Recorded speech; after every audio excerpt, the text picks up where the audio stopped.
जय हिंद प्यारे साथियों, स्वागत करता हूं आप सभी को आपके अपने परिवार संपूर्ण तैयारी में दोस्तों, जहां पे चीज़ें रटाई नहीं जाती है, चीज़ें सिखाई जाती है। आई होप आप सभी अच्छे होंगे। प्यारे दोस्तों, सबसे पहली बात ये कि मेरा आप लोगों से एक छोटा सा रिक्वेस्ट है कि वीडियो को लास्ट तक देखिएगा, क्योंकि अगर आप लोग वीडियो को बीच में छोड़कर चले जाएंगे तो आप लोगों को कुछ समझ में नहीं आएगा। और दूसरी बात ये कि आप लोग अगर हमारे चैनल पर नए हैं तो आप लोग हमारे चैनल को सब्सक्राइब जरूर कीजिए और बगल में एक बेल आइकन होगा, उसको आप लोग ऑन जरूर कर लीजिएगा, ताकि जो भी नोटिफिकेशन होगा सबसे पहले आप लोगों तक पहुंचेगा। जो भी नया वीडियो अपलोड किया जाएगा वो आप सब तक पहुंचेगा। और अगर आप लोगों ने मेरे सारे वीडियो को नहीं देखा है तो डिस्क्रिप्शन में उसका मैं लिंक नीचे दे दूंगा, वहां से जाकर आप लोग डाउनलोड कर सकते हैं। और आप लोगों को पता है कि जो हमारा चैनल है उसमें हम लोग जो ग्रुप डी एनालिसिस है उसका एनालिसिस करवा रहे हैं, और आज एनालिसिस का पार्ट है 13, पार्ट 13 है। और अभी तक आप लोगों ने हमारे पिछले वीडियो को नहीं देखा है तो उसे जरूर देखिएगा, एक बार आपसे रिक्वेस्ट। और दूसरी सबसे बड़ी बात यह है, हमारे चैनल को सब्सक्राइब कर लीजिए। और तीसरी सबसे बड़ी बात जो आप लोगों की बताने की जरूरत नहीं है, बार बार जो है आप लोग खुद समझदार हैं, वीडियो को शेयर कर दीजिए दोस्तों में, व्हाट्सएप ग्रुप पे और फेसबुक में। चलिए शुरू करते हैं, आपका ज़्यादा समय नहीं लूँगा, बढ़ते हैं अपने क्वेश्चन की तरफ, देखते हैं हमारा जो क्वेश्चन है वो क्वेश्चन क्या होने वाला है।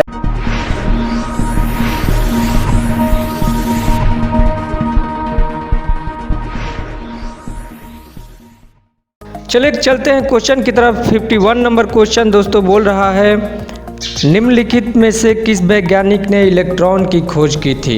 निम्नलिखित में से बताना है आप लोगों को कि कौन सा वैज्ञानिक इलेक्ट्रॉन की खोज किया था। जल्दी से इसका आंसर बता दीजिए। आप लोगों को 5 सेकंड का समय दिया जा रहा है। और अपना जो स्कोर है 25 जो क्वेश्चन है उसमें आप लोग अपना स्कोर कमेंट बॉक्स में कमेंट करके ज़रूर बताइएगा कि आप लोगों का स्कोर कितना हुआ। तो दोस्तों 51 नंबर जो क्वेश्चन है इसका राइट आंसर आप लोगों को बताना है। अब टाइम होता है अप, और देखिए इसका राइट आंसर जो होता है जे थॉमसन, 4th नंबर जो ऑप्शन है इसका राइट आंसर हो गया, जो कि एक ब्रिटिश वैज्ञानिक थे और फिजिक्स के बारे में इनको काफ़ी नॉलेज था। फिजिक्स, इनको भौतिक वैज्ञानिक कहा जाता है। और इलेक्ट्रॉन की खोज की थी कि इलेक्ट्रॉन जो है ऋणात्मक विद्युत आवेश होता है इलेक्ट्रॉन में, और परमाणु के चारों ओर, नाभिक के जो चारों ओर है चक्कर लगाता है।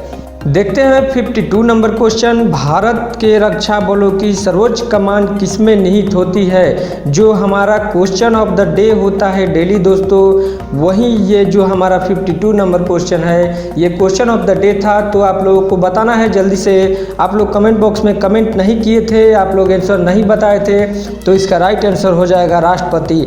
आप लोग आंसर नहीं बता रहे हैं तो इसका मतलब है कि आप लोग हमारे चैनल को लाइक नहीं कर रहे हैं दोस्तों। और अगर आप लोग हमारे चैनल को लाइक नहीं करेंगे तो समझ जाइए कि आप लोगों को आगे से ऐसा एनालिसिस नहीं मिलने वाला है। क्योंकि अगर आप लोग हमारे चैनल को, हमारे वीडियो को शेयर नहीं कीजिएगा तो वीडियो बनाने से कोई फ़ायदा नहीं है। इतना मेहनत करके जो वीडियो बना रहे हैं उसका कोई फ़ायदा नहीं होगा। तो जल्दी से शेयर कर दीजिए एक बार, और वीडियो को लास्ट तक देखते रहिए। चलिए देखते हैं राष्ट्रपति के द्वारा जो इसका राइट आंसर है राष्ट्रपति। बढ़ते हैं अपने नेक्स्ट क्वेश्चन की तरफ। 53 नंबर क्वेश्चन। 53 नंबर क्वेश्चन है, बिरला मंदिर कहाँ पर है। बिरला मंदिर कहाँ पर है बताना है। बिरला मंदिर कहाँ पर स्थित है, तो इसका राइट आंसर हो जाएगा बिरला मंदिर जयपुर में स्थित है। बिरला मंदिर कहाँ पर स्थित है, बिरला मंदिर जयपुर में स्थित है। और जयपुर में अगर बात करें बिरला मंदिर की तो लक्ष्मी नारायण मंदिर को बिरला मंदिर के नाम से जाना जाता है। जो लक्ष्मी नारायण मंदिर है दोस्तों, ये बिरला मंदिर के नाम से जाना जाता है। इसको कभी कभी क्वेश्चन में ये पूछ देता है कि लक्ष्मी नारायण मंदिर कहाँ पे है, तो आप लोगों को कंफ्यूज नहीं होना है, जयपुर में ही है लक्ष्मी नारायण जो मंदिर है। और जो मोती डोगरी पहाड़ी है उसकी चोटी की तलहटी पर यह स्थित है। और अगर बात करें बिरला मंदिर की तो बिरला मंदिर दोस्तों भगवान विष्णु और उनकी पत्नी लक्ष्मी को समर्पित है, जो कि हिंदुओं का मंदिर है। और बिरला मंदिर की ओर से देश के विभिन्न शहरों में निर्मित लक्ष्मी नारायण का मंदिर जो है वो बिरला मंदिर के ही एक श्रृंखला का भाग माना जाता है। 54 नंबर क्वेश्चन देखते हैं। विंबलडन चैंपियनशिप वर्ष 2014 के लिए महिला एकल विजेता कौन है? 54 नंबर क्वेश्चन, महिला एकल विजेता बताना है आप लोगों को। तो ऑप्शन है हमारा Maria Sharapova, Sabine Lisicki, Serena Williamson और उपयुक्त में से कोई नहीं। तो हमारा जो आपका राइट आंसर है दोस्तों, 4th नंबर ऑप्शन जो है राइट आंसर हो जाएगा, उपयुक्त में से कोई नहीं। यानी कि इनमें से जो भी नाम आप लोग देख रहे हैं यहाँ पे ऑप्शन में जो दिया गया है उनमें से कोई नहीं है जिनको महिला एकल विजेता का जो खिताब है वो दिया गया था। तो दोस्तों कौन है उसका नाम आप लोग याद रखिएगा, पेट्रा किवोत्वा उनका नाम है। उनका नाम आप लोगों को याद रखना है, पेट्रा किवोत्वा जो है उनका नाम है, याद रखिएगा। दुनिया का सबसे पुराना टेनिस टूर्नामेंट खेल प्रतियोगिता विंबलडन को माना जाता है। विंबलडन दुनिया का सबसे पुराना टेनिस टूर्नामेंट खेल प्रतियोगिता है और सबसे प्रतिष्ठित प्रतियोगिता के रूप में भी इसे जाना जाता है। चलिए देखते हैं 55 नंबर क्वेश्चन। नेक्स्ट आ जाता है दोस्तों, नक्षत्र एक्वेरियस का भारतीय नाम क्या है? आशा करता हूं दोस्तों आप लोगों को समझ में आ रहा होगा, जो भी चीज़ें मैं बता रहा हूं आप लोगों को समझ में आ रहा होगा। नक्षत्र एक्वेरियस का भारतीय नाम बताना है तो इसका राइट आंसर हो जाएगा 4th नंबर ऑप्शन कुंभ इसका राइट आंसर है। आकाश में जो तारों का समूह होता है उसे नक्षत्र कहा जाता है और नक्षत्र एक्वेरियस का भारतीय नाम कुंभ है। चलिए देखते हैं 56 नंबर क्वेश्चन। 56 नंबर क्वेश्चन जो कि मैथ से है। दो संख्याओं का महत्तम 11 और लघुत्तम समापवर्त्य जो है 7700 है। यदि एक संख्या 275 है तो दूसरी संख्या आप लोगों को बताना है। दो संख्या का HCF दिया हुआ है 11, LCM दिया हुआ है 7700 7700 और एक संख्या दिया हुआ है, पहली संख्या दी हुई है उसमें 275, तो आपको दूसरी संख्या बताना है। चलिए देखते हैं इसको कैसे सॉल्व करते हैं। बिल्कुल ही इजी क्वेश्चन है, बिल्कुल ही आसान तरीके से आप लोगों को मैं बताऊंगा। दोस्तों एक फार्मूला होता है, फार्मूला याद रखिएगा। जब भी इस तरह का अगर क्वेश्चन आप लोगों को मिले तो फार्मूला होता है पहली संख्या गुणे दूसरी संख्या बराबर HCF इंटू LCM। पहली संख्या गुणे दूसरी संख्या बराबर HCF गुणे LCM। तो बस इसी फॉर्मूले में आपका जो मान है वो पुट कर देना है, जो वैल्यू है पुट कर देना है। तो पहली संख्या दिया हुआ है 275, दूसरी संख्या निकालना है हमें और HCF की बात करें तो HCF दिया हुआ है 11 और 7700 हमारा LCM दिया हुआ है। दोस्तों इसको काट देते हैं। काटने पे यहाँ पे देखिए क्या होता है, 11 से इसको काटते हैं, 11 दूनी 22 और 11 पचे 55 और 25 से इसको काट देते हैं, 25 से 75 और बचा 200, 0 25 8 200, यानी कि 308 बार में ये कट गया। तो जो ऑप्शन नंबर 4 है, option number 4 308 is the right answer. 308 जो है परम सत्य आंसर हो जाएगा। चलिए देखते हैं 57 नंबर क्वेश्चन। 57 नंबर जो क्वेश्चन है बोट और स्ट्रीम से क्वेश्चन पूछा गया है दोस्तों। एक नदी में धारा का वेग 2 किलोमीटर प्रति घंटा है और एक मोटर बोट 6 किलोमीटर की धारा के विपरीत जाकर वापिस प्रारंभिक बिंदु पर 33 मिनट में पहुंचता है। मोटर बोट की शांत जल में चाल बताना है। आप लोगों को बताना है कि मोटर जल में शांत जल जो मोटर बोट है उसकी शांत जल में चाल कितना होगा। ऑप्शन दिया हुआ है यहाँ पे, जल्दी से इसका आंसर बता दीजिए। आप लोगों को 5 सेकंड का जो मैं आप लोगों को समय दे रहा हूँ 5 सेकंड का, जल्दी से आंसर बता दीजिए। क्वेश्चन ये बोल रहा है कि 2 किलोमीटर प्रति घंटा धारा का वेग है और मोटर बोट जो है 6 किलोमीटर धारा के विपरीत जाती है और प्रारंभिक बिंदु पर वापस 33 मिनट में आ जाती है। चलिए टाइम ओवर हुआ, देखते हैं कैसे इसको सॉल्व करते हैं। मान लीजिए दोस्तों कि मोटर बोट जो थी उसकी जल में, जो शांत जल में अगर स्पीड की बात करें हम लोग, शांत जल में मोटर बोट की स्पीड अगर हम लोग x मानते हैं तो धारा की दिशा में मोटर बोट की स्पीड कितना होगा, 2 किलोमीटर घंटा है, तो x + 2 यानी कि जब धारा की दिशा में जाते हैं तो जो हमारा चाल है वो जुट जाता है, और धारा के अगर विपरीत दिशा में जाते हैं तो चाल क्या हो जाता है, माइनस हो जाता है। टोटल दोस्तों 6 किलोमीटर यहाँ पे। उसके बाद में आ जाता है कि 33 मिनट पर पहुँचती है यहाँ पे, वापस 33 मिनट पर वापस चली जाती है। तो 33 मिनट पर वापस जाती है तो इसको अगर हम लोग आवर में कन्वर्ट करते हैं तो 33 अपन कितना हो जाएगा, 33/60 इसको हम लोग लिख सकते हैं। उसके बाद में दोस्तों यहाँ पे 6 किलोमीटर जो इसका है धारा के विपरीत दिया हुआ है, तो 6/x + 2 हो जाएगा, और उसके बाद में 6/x - 2 जो हमारा धारा के जो विपरीत जो चाल था वो हमारा हो जाएगा। और यहाँ पे जो 33/60 जो टोटल दिया हुआ है 33 मिनट में वापस आ जाता है।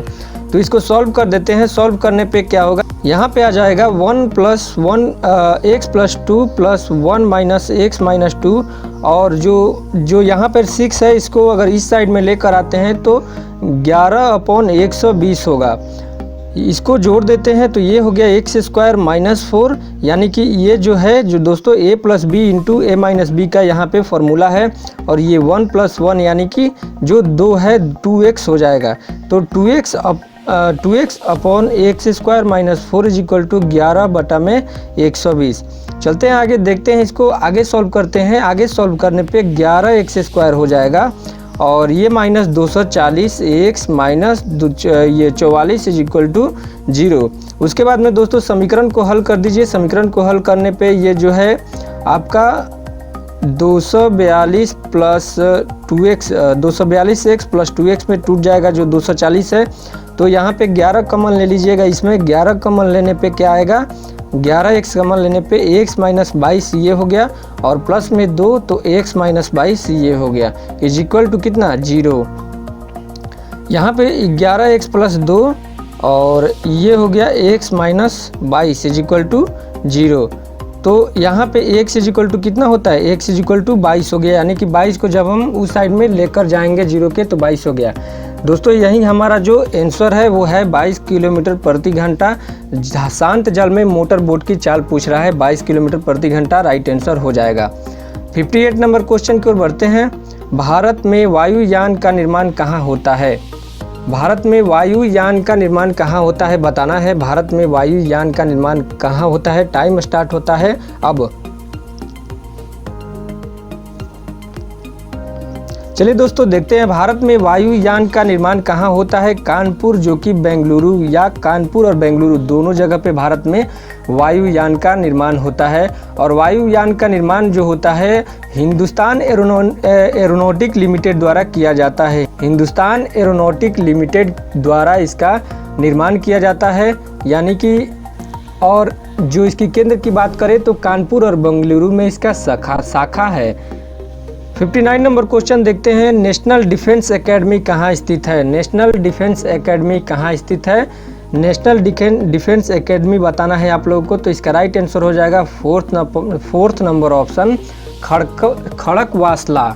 नेशनल डिफेंस एकेडमी जो है महाराष्ट्र में स्थित है। खड़कवासला कहाँ पे स्थित है, महाराष्ट्र में स्थित है, और पुणे के करीब में जो महाराष्ट्र है वहाँ पे पुणे के करीब में स्थित है नेशनल डिफेंस एकेडमी, जहाँ पे भारत के 3 सेनाओं के कैडेट को उनके संबंधित सेवा और अकादमी के पूर्व कमीशन प्रशिक्षण में जाने से पहले एक साथ प्रशिक्षित किया जाता है, ट्रेनिंग दिया जाता है यहाँ पे नेशनल डिफेंस एकेडमी में। दोस्तों चलिए चलते हैं 60 नंबर क्वेश्चन। 60 नंबर क्वेश्चन आ जाता है, हिमालय पर्वतारोहण संस्थान कहाँ पर है। हिमालय पर्वतारोहण संस्थान कहाँ पे है बताना है। हिमालय पर्वतारोहण संस्थान दार्जिलिंग में स्थित है। इसका राइट आंसर हो जाएगा दार्जिलिंग। अगर बात करते हैं कि जो हिमालय पर्वतारोहण संस्थान है दार्जिलिंग में, जो हिमालय पर्वतारोहण संस्थान है उसकी स्थापना 1954 में भारत के प्रधानमंत्री, जो उस समय के प्रधानमंत्री जो जवाहरलाल नेहरू उस समय के प्रधानमंत्री जी थे, जवाहरलाल नेहरू, और इनके द्वारा इनकी अध्यक्षता में इसकी स्थापना की गई थी। और इसके पहले अध्यक्ष जो हिमालय पर्वतारोहण के पहले अध्यक्ष है तेनजिंग नोरके को बनाया गया। इनका पहला अध्यक्ष है तेनजिंग नोरके को बनाया गया, ध्यान में रखिएगा काफ़ी इम्पोर्टेंट है। चलिए देखते हैं 61 नंबर क्वेश्चन। 61 नंबर क्वेश्चन है ज्यामिति के पिता कौन कहलाते हैं।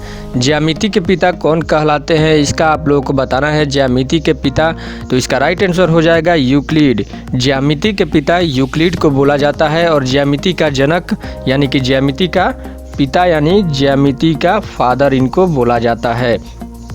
और अगर बात करें इनके इतिहास के बारे में तो इन्होंने अनेक पुस्तकें लिखी हैं, अपने जो करियर में अनेक पुस्तकें लिखी है। और जो इनकी एक पुस्तक है एलिमेंट्स नामक पुस्तक, जो कि काफ़ी फेमस है इतिहास में।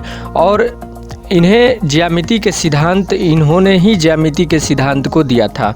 चलिए दोस्तों देखते हैं 62 नंबर क्वेश्चन। 62 नंबर क्वेश्चन है 3897 गुणे 999। 3897 में 9999 से गुणा करना है। दोस्तों ऐसे ट्रिक के माध्यम से आप लोगों को बताऊंगा कि कभी भी अगर आप लोगों को 999 हो या 99 हो या 9999 हो, तो आप लोगों को अगर किसी भी संख्या में 99, 9999, 999 या फिर 9 से गुणा करना होगा, तो आप लोग चुटकियों में 5 सेकंड में या 2 सेकंड में कहें तो 2 सेकंड में इसका आंसर आप लोग दे सकते हैं। चलिए देखते हैं कैसे। सबसे पहले जो दिया हुआ है पहला वाला अंक 3897 उसको लिख लेते हैं। और उसके बाद में गुणे में जो 9999 है उसके देखते हैं हम लोग कि उसके पास में कौन सी संख्या है। तो 9999 के पास में अगर हम लोग 1000 में से 1 माइनस करेंगे तो 9999 हो जाएगा। बस इसको क्या करते हैं कि मल्टीप्लाई कर देते हैं। 3897 1 2 3 000 हो जाएगा और यहाँ पे 3897 हो जाएगा। बस इसको माइनस कर देते हैं। माइनस करने पे 3893 जो है इसका राइट आंसर हो जाएगा। दोस्तों है ना आसान ट्रिक, चुटकियों में सॉल्व कर देंगे इसको सिर्फ 2 सेकंड में। चलिए देखते हैं 63 नंबर क्वेश्चन। 63 नंबर क्वेश्चन है 1 से 31 के बीच की सम संख्याओं का योग बताना है। आप लोगों को 1 से 31 के बीच में सम संख्याओं का योग बताना है कि 1 से 31 के बीच में सम संख्याओं का योग कितना होगा। तो इसको भी बहुत ही आसान ट्रिक से देखते हैं कैसे होता है। दोस्तों सम संख्या पहले क्या होता है कि सम संख्या वैसी संख्याएं होती है जो 2 से विभाजित हो जाए, यानी कि 2 से पूरी तरह से कट जाए, उसे हम लोग सम संख्या बोलेंगे। यहाँ पे बात कर रहा है 1 से लेकर 31 तक। तो 1 से लेकर 31 तक कितनी सम संख्याएं होती है, तो 2 होता है। 4 एक सम संख्या है, 6 एक सम संख्या है। ऐसे ही डैश डैश डैश 30 से पहले 31 से पहले 30 हमारा सम संख्या है। अगर बात करें कि 2 से लेकर 30 तक सम संख्याओं की संख्या कितनी हुई, तो सम संख्याओं की संख्या को निकालने के लिए जो लास्ट वाला होता है उसको 2 से डिवाइड कर देते हैं। 15 सम संख्याओं की संख्या हो गई। और यहाँ पे दोस्तों योग पूछा गया है, तो योग निकालने का एक सिंपल फार्मूला होता है। योग निकालने का फार्मूला ये होता है कि लास्ट प्लस फर्स्ट अपॉन में 2 कर देंगे और गुणे में जो सम संख्या टोटल कितने सम संख्याएं हैं उसको हम लोग लिख देंगे। तो टोटल कितने थे, 15 थे। बस इसको सॉल्व कर देंगे तो 32 अपॉन ये हो जाएगा 2 इंटू 15 हो जाएगा। काट देंगे 16 से, 16 गुणे 15 हो जाएगा। 16 गुणे 15 मल्टीप्लाई कर देते हैं इसको। 16 और 15 को 16 5 80 और 16 8 कितना, 16 8 24, यानी कि 240। जो 4th नंबर ऑप्शन है 240 राइट आंसर हो जाएगा। चलिए बढ़ते हैं अगले क्वेश्चन की तरफ। 64 नंबर क्वेश्चन। 64 नंबर क्वेश्चन है 1/2/3 2/9 और 5/6 4/27 का एलसीएम निकालना है। एलसीएम दोस्तों जब भी ऐसे आप लोगों को बटा में दिया रहे, अपॉन में दिया रहे, तो इसका एलसीएम निकालने ऊपर वाले को बोलते हैं अंश और नीचे वाले को बोलते हैं हर। ऊपर वाले को क्या बोलते हैं, अंश बोलते हैं, और नीचे वाले को बोलते हैं हर, यानी कि नोमिनेटर और डिनोमिनेटर इसको बोला जाता है। तो एलसीएम निकालने का सिंपल तरीका ये होता है कि ऊपर वाले का एलसीएम निकाल देंगे हम लोग, ऊपर वाले का एलसीएम निकाल देंगे और नीचे वाले का एचसीएफ निकाल देंगे, तो यही हमारा एलसीएम हो गया। अगर आप लोगों से पूछेगा कि इसका एचसीएफ बताना है, तो एचसीएफ निकालने के लिए ऊपर वाले का एचसीएफ और नीचे वाले का एलसीएम निकाल देंगे तो एचसीएफ हो जाएगा। देखते हैं यहाँ पे क्वेश्चन में पूछा गया है एलसीएम पूछा गया है, तो ऊपर वाले का एलसीएम निकाल देते हैं। ऊपर वाले का एलसीएम निकालेंगे 1 2 5 4 का एलसीएम निकालेंगे तो कितना होगा, 20 होगा। और अगर 39627 का जो HCF निकालेंगे तो कितना होगा 3 होगा, यानी कि 20/3 राइट आंसर हो जाएगा। ऑप्शन नंबर 1 राइट आंसर हो जाएगा। चलिए देखते हैं 65 नंबर क्वेश्चन। 3 2.7 का LCM बताना है। पॉइंट में दोस्तों अगर कभी भी आप लोगों को LCM निकालने के लिए कहा जाए, पॉइंट में है और LCM निकालने के लिए कहा जाए तो काफ़ी सिंपल ट्रिक से आप लोगों को बताऊंगा। ऐसा ट्रिक बताऊंगा जो कि आप लोग एक बार अगर इसको देख लेंगे तो इसको कभी नहीं भूल पाएंगे। दोस्तों यहाँ से आप लोग जानते हैं कि अगर पॉइंट हटाते हैं तो नीचे में क्या आता है 10 आएगा, और इसको पॉइंट अगर यहाँ से हटाएंगे तो नीचे में क्या आएगा 100 आएगा। इसका दोनों का LCM लेके मल्टीप्लाई कर देंगे। दोनों का LCM कितना होगा 100 होगा। 100 से सभी में मल्टीप्लाई कर देंगे तो ये हो गया 300 और ये हो गया कितना 10, ये कट गया 27 यानी कि 270, और ये कितना हो गया 100 से 100 कट गया, ये हो गया 9। दोस्तों इसका हम लोग क्या करेंगे कि इसका LCM निकाल देंगे। इसका LCM कितना आता है 2700 इसका LCM आता है। अब दोस्तों क्या करेंगे कि जितने से गुणा किए थे, यानी कितने से गुणा किए थे 100 से गुणा किए थे, उसको हम लोग नीचे में डिवाइड कर देंगे। 0 से 0 काट देंगे, यानी बचा कितना 27। तो हमारा ऑप्शन नंबर जो 1 है 27 राइट आंसर हो जाएगा। 27 बहुत ही बेहतरीन दोस्तों, 27 राइट आंसर हो जाएगा। अगर वीडियो आप लोगों को पसंद आ रहा है तो वीडियो को एक बार शानदार तरीके से शेयर कर दीजिए, और अगर आप हमारे चैनल पर नए हैं तो आपसे रिक्वेस्ट है कि चैनल को सब्सक्राइब कर लीजिएगा, और बगल में एक बेल आइकन होगा उसको ऑन कर लीजिएगा, ताकि जो भी नया वीडियो हमारे चैनल पर अपलोड किया जाए उसका नोटिफिकेशन आपके पास सबसे पहले पहुंच सके। अगर इस तरह के क्वेश्चन आते हैं दोस्तों, अगर इस तरह के क्वेश्चन आते हैं तो देखिएगा ध्यान से, एग्जाम में आप लोग कभी भी इसको गलत नहीं करेंगे। इस तरह से क्वेश्चन आता है तो देखिए शानदार से कैसे बनाते हैं इसको। 1657 है और यहाँ पे 2037 है। 1657 है और 2037 है। इसमें बोल रहा है कि भाग देने पे 6 और 5 शेष बचना चाहिए, यानी कि 1657 में अगर भाग दे तो 6 शेष बचता है। तो इसको हम लोग क्या करते हैं सिंपल माइनस करते हैं, 16 से 51 आ जाता है, और इसको अगर करते हैं 5 शेष बचता है तो यहाँ पे 2000 कितना आता है 2032 आता है। बस सिंपल इन दोनों को क्या है हम लोग गुणनखंड कर देना है।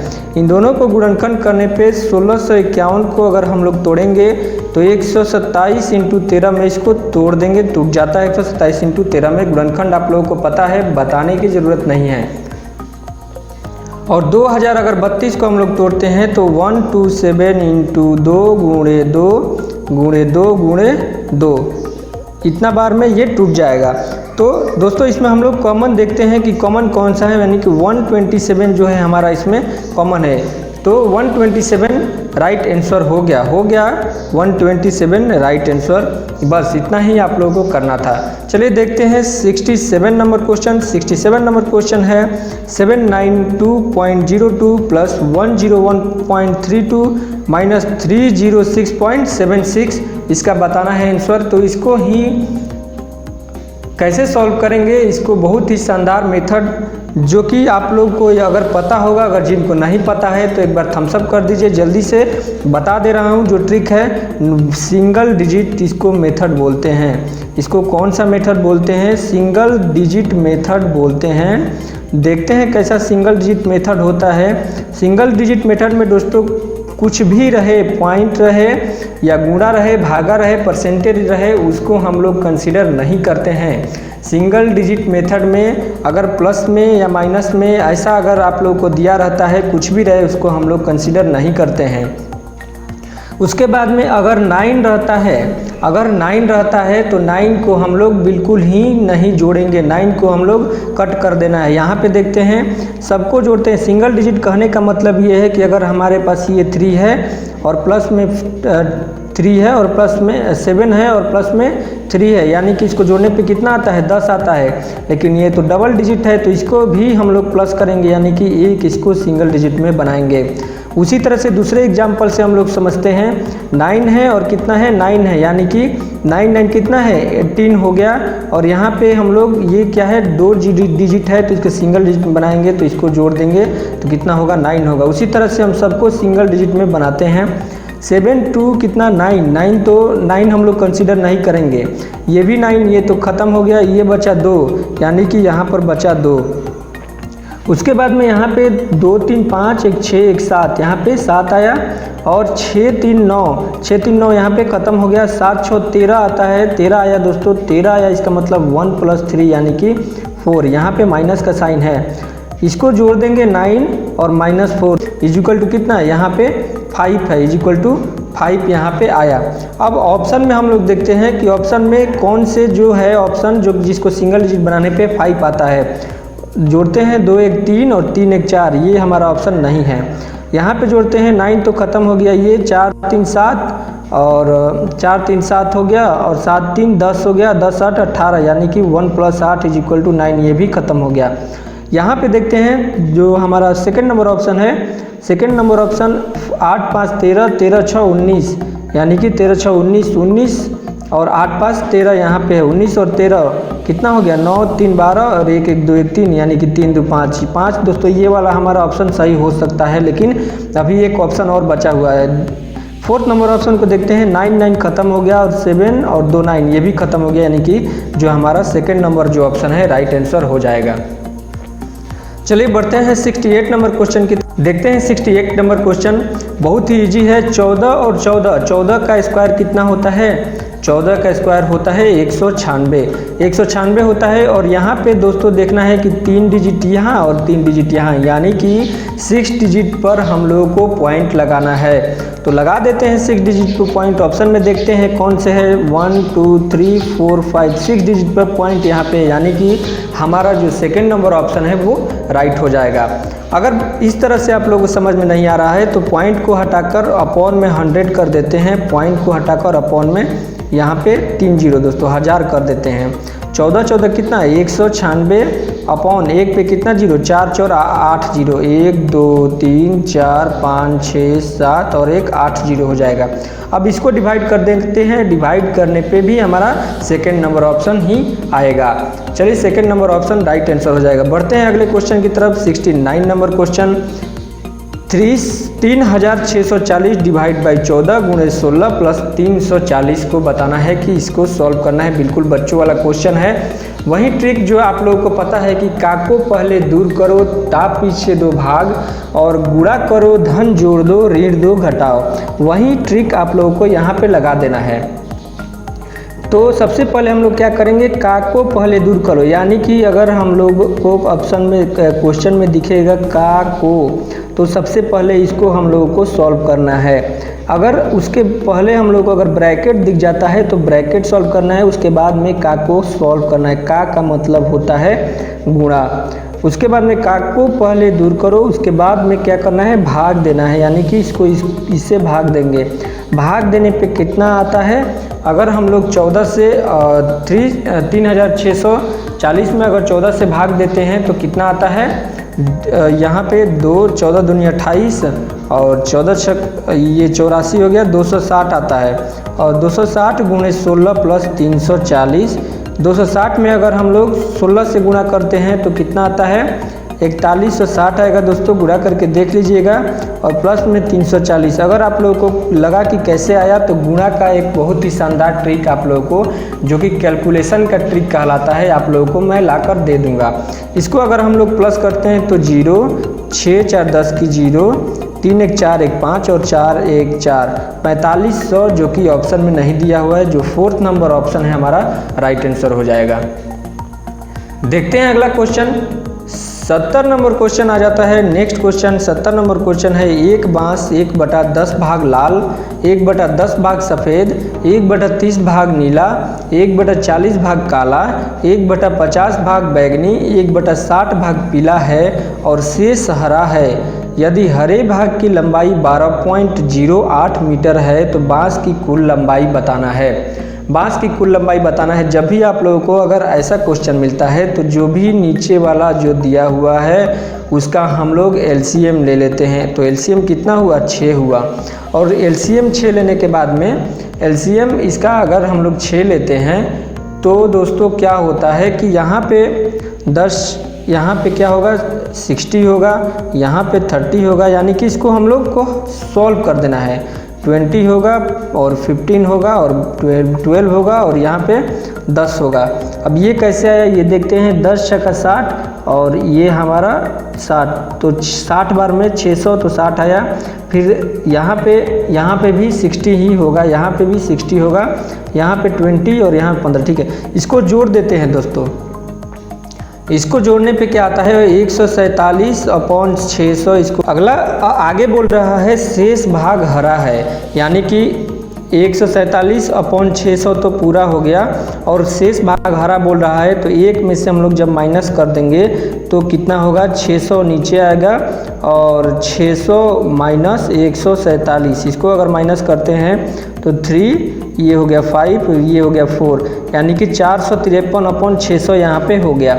उसके बाद में दोस्तों क्या करते हैं कि 453/600 बराबर है किसके 12.08 के। अब बस इसको सॉल्व कर देते हैं। सॉल्व करने पे 16 मीटर राइट आंसर आ जाएगा।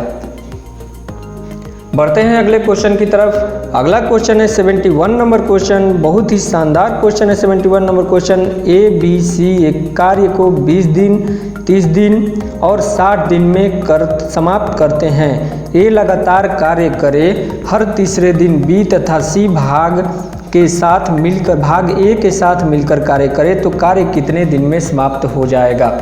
बताना है आप लोगों को कि कार्य कितने दिन में समाप्त हो जाएगा। बारी बारी से कार्य करने वाला क्वेश्चन है, यानी कि A जो है लगातार 2 दिन तक कार्य करता है। A कार्य किया, फिर A कार्य किया और हर एक तीसरे दिन क्या बोल रहा है कि A के साथ में B और C भी आ जाते हैं, यानी कि ऐसे जो है हमारा सीरीज चल रहा है। तो देखते हैं, इसको सॉल्व करते हैं।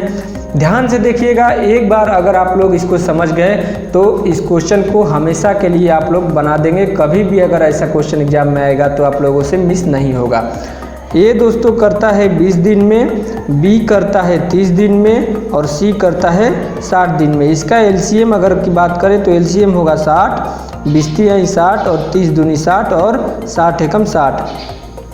यानी कि अगर हम लोग A क्या करता है एक दिन में 3 काम करता है, B एक दिन में, यहाँ पे जो भी आता है वो एक दिन का कार्य आता है।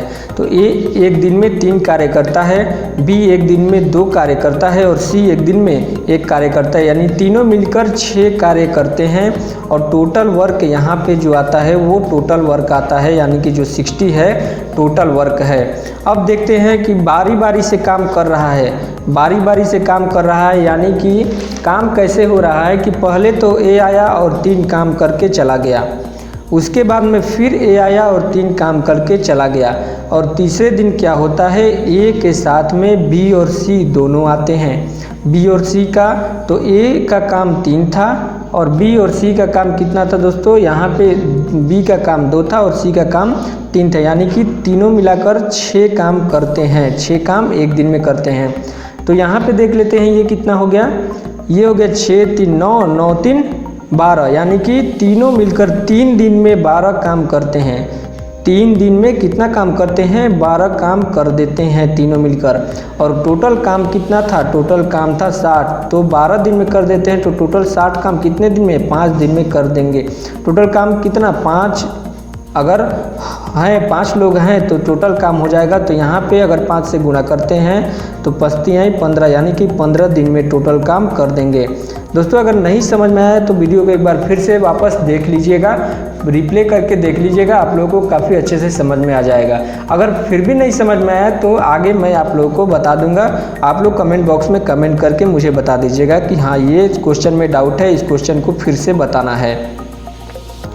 72 नंबर क्वेश्चन, यदि 6 आदमी 8 लड़के एक काम को 10 दिन में समाप्त करते हैं, 26 आदमी 48 लड़के इस काम को 2 दिन में समाप्त करते हैं, तो 15 आदमी 20 लड़के इस कार्य को कितने दिन में समाप्त करेंगे।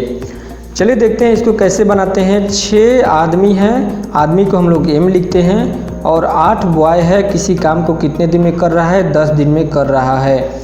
और 26 आदमी है, 26 मैन है और कितना 48, यानी कि 48 बॉय है, किसी कार्य को 2 दिन में कर रहा है। 2 से इसको काट देते हैं 5, यानी कि 30 मैन हो गया और 40 बॉय हो गया किसी काम को, और 26 मैन यहाँ पे और 48 बॉय यहाँ पे हो गया।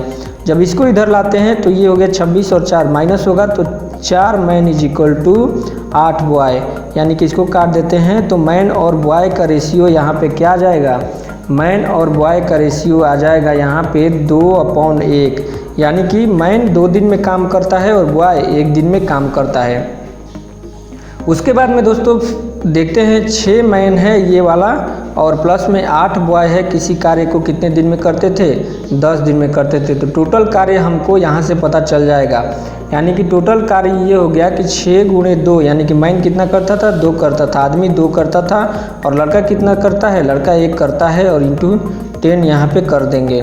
6 दूनी 12 और प्लस 8 × 10, यानी कि 12 8 20 × 10 कितना, टोटल काम 200 हो गया। टोटल काम यहाँ पे 200 है, तो टोटल काम 200 है और 15 आदमी 20 लड़के इस कार्य को कितने दिन में करेंगे।